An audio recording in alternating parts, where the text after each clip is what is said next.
Salut les gens, c'est Ninja Shenvan, aujourd'hui on se retrouve pour une nouvelle vidéo pour la review du chapitre 330 de My Hero Academia. Dans le dernier chapitre, le chapitre 329, ma première review d'ailleurs de My Hero Academia, on avait eu bien sûr l'affrontement qui allait commencer entre Star and Strips, enfin Star du coup, et Shigaraki, avec bien sûr le déroulement du plan de All for One plutôt, où il décrivait un peu son plan à court terme, à moyen terme et à long terme. Et bien sûr, celui à long terme, c'est vraiment de créer la panique partout et de réussir à se reparer de tout simplement. Et puis voilà, du coup là, on va commencer le combat entre Star et Shigaraki. Et je suis très impatient de vous décrire ça. C'est parti.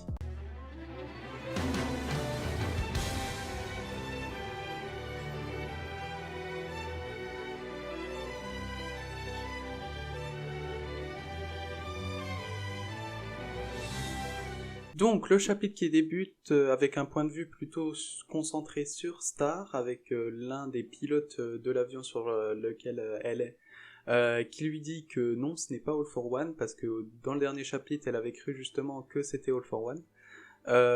C'est bizarre quand même qu'ils soient pas renseignés sur qui ils attaquent, au moins qu'ils aient une photo, quoi, je sais pas.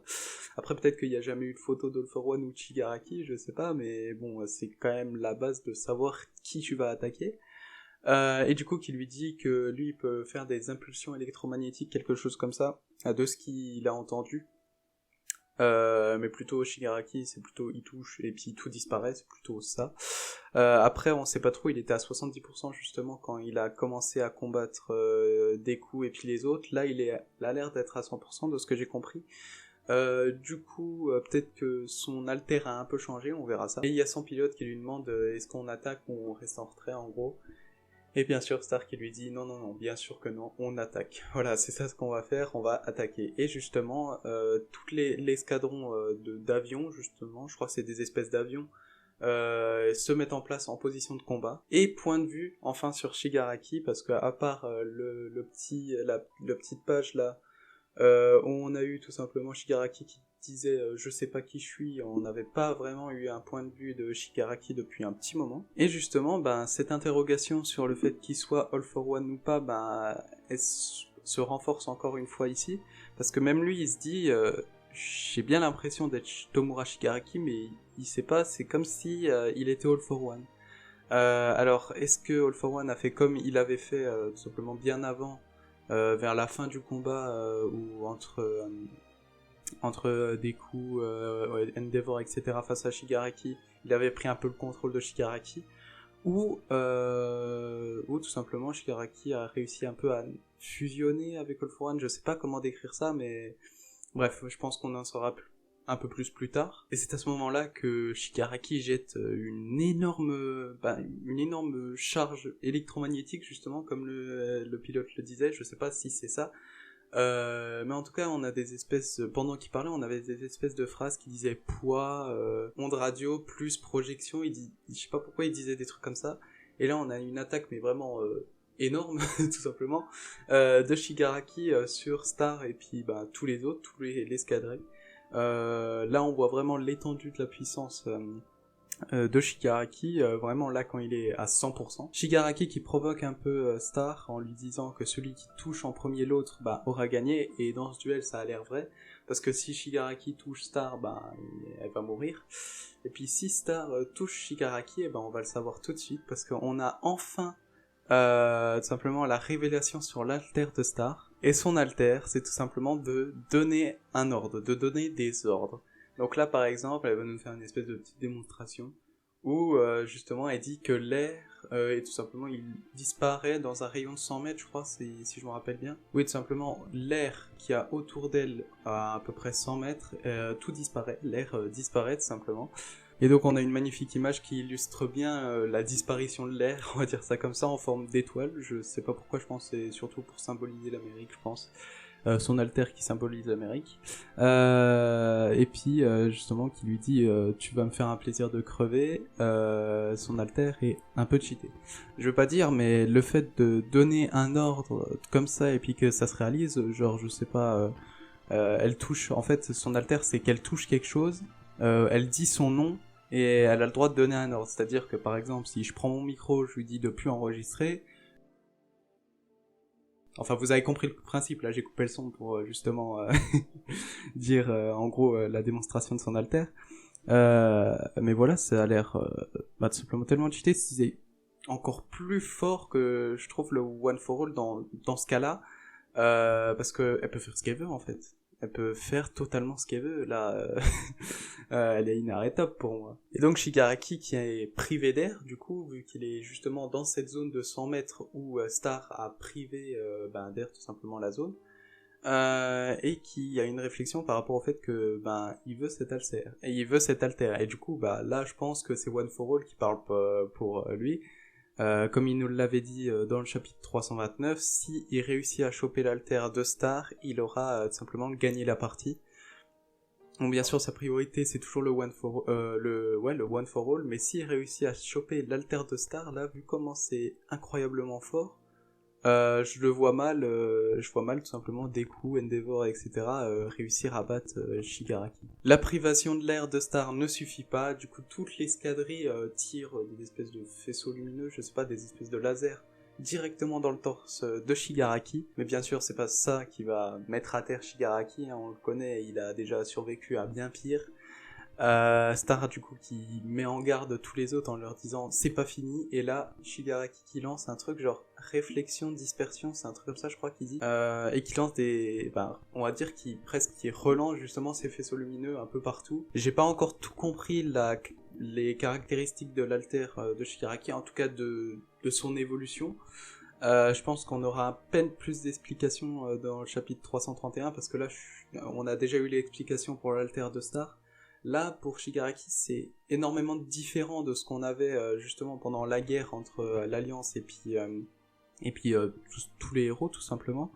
Parce que à l'époque, Shigaraki, tout ce qui touchait se réduisait tout simplement en cendres, alors que là, c'est différent, c'est-à-dire que il peut projeter des espèces de champs électromagnétiques, je sais pas trop comment ça marche. Mais j'espère qu'ils nous en donneront un peu plus de précision parce que c'est assez compliqué à comprendre, à part si vous avez compris, si vous voulez bien m'expliquer en commentaire. Et c'est à ce moment là qu'on voit une des limites de Star, c'est-à-dire que là elle réussit à bloquer l'attaque de Shigaraki, ce qui est un exploit franchement, bien joué à elle, mais du coup son New Order, son alter New Order tout simplement s'est dissipé, et du coup Shigaraki ça lui a permis de bouger, vu qu'il était plus privé d'air, il a pu respirer et tout simplement se propulser sur Star. Et là on s'attend tous à ce que Shigaraki réussisse à toucher Star et tout simplement la détruire, mais au final elle décroche un énorme crochet justement dans la gueule de Shigaraki, ce qui l'assomme totalement et le laisse je pense tomber, de ce que j'ai compris. Et on en apprend un peu plus sur Star. Là franchement c'est un chapitre où on apprend beaucoup plus de ce personnage qui était assez mystérieux, on l'avait vu que pendant 2 chapitres. Et du coup, c'est une histoire sur son passé où elle a elle a rencontré All Might.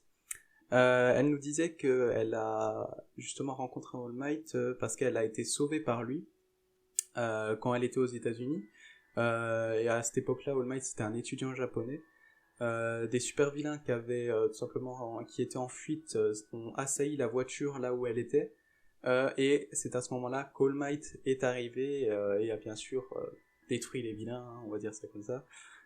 Et ce symbole d'All Might, ce symbole avec les 2 petites mèches, lui est resté à cette fille. De ce que j'ai compris, du coup, c'est son mentor. Enfin, All Might, c'est devenu le mentor de cette fille. Je sais pas après comment ça s'est passé, j'aurais lui demandé de devenir son mentor ou quelque chose comme ça, je sais pas. Et enfin, on apprend encore une dernière limite à son pouvoir, c'est-à-dire qu'elle peut donner à des ordres à seulement 2 choses en même temps. L'une d'elles, c'est elle tout simplement, parce que on va dire que son pouvoir est comme un ordre de ce que j'ai compris. Et en gros, elle est obligée de laisser ce pouvoir actif. Et du coup, elle peut en donner un deuxième, comme elle l'a fait face à Shigaraki, de tout simplement priver l'air dans un rayon de 100 mètres.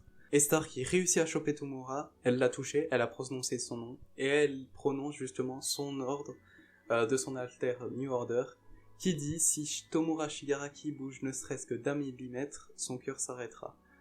Waouh. C'est trop fort son pouvoir, c'est incroyablement fort. Elle peut juste tout simplement toucher quelqu'un, lui dire son nom, et puis le faire mourir, tout simplement. C'est un Death Note sur pattes, en fait. Et là, énorme retournement de situation. On a justement on a le point de vue de Tomura Shigaraki, qui est finalement sous l'emprise d'All for One. On s'y attendait, hein, je pense. Et leur degré de fusion, en gros, est de 98, même à 90, de 97 à 98%. Et bientôt, ils vont fusionner. Alors, ça va pas donner un Tomura Shigaraki, qui est la conscience de Tomura Shigaraki, ni la conscience de All for One. Plutôt une nouvelle conscience, de ce que j'ai compris. En tout cas, c'est All for One qui a dit ça. Donc, si c'est All for One qui contrôle le corps de Shigaraki, l'alter de Star n'a plus effet. Et donc Shigaraki réussit à bouger, Star qui est complètement choquée, elle se dit mais c'est pas Tomura, qu'est-ce qui se passe? Et Shigaraki du coup qui réussit à bouger, et All for One qui lui dit tu me détestes, c'est parfait, continue à engendrer cette haine, etc. De toute façon cette haine elle a commencé depuis cette maison, mais petit à petit elle a grandi. Et on a cette image où d'une explosion, je pense, je ne sais pas de quoi, peut-être de Shigaraki. Bref, voilà pour ce chapitre. Désolé si j'ai pas vraiment été clair pour la compréhension du chapitre. J'ai essayé de faire un peu comme je fais d'habitude. N'hésitez pas à me dire s'il y a des choses qui allaient pas ou s'il y a d'autres choses que je dois m'améliorer, parce que je sais des fois je bégaye un petit peu. Et du coup, ou même des fois j'ai des tics de langage où je dis tout simplement, justement... etc. Je le dis assez souvent.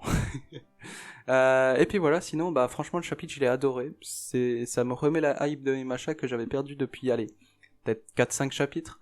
Bon, après, il peut pas tout le temps y avoir de l'action, ça je comprends. Il faut bien, des fois, des moments où il faut expliquer la situation, ou même introduire de nouveaux personnages, comme là, ils l'ont fait avec Star.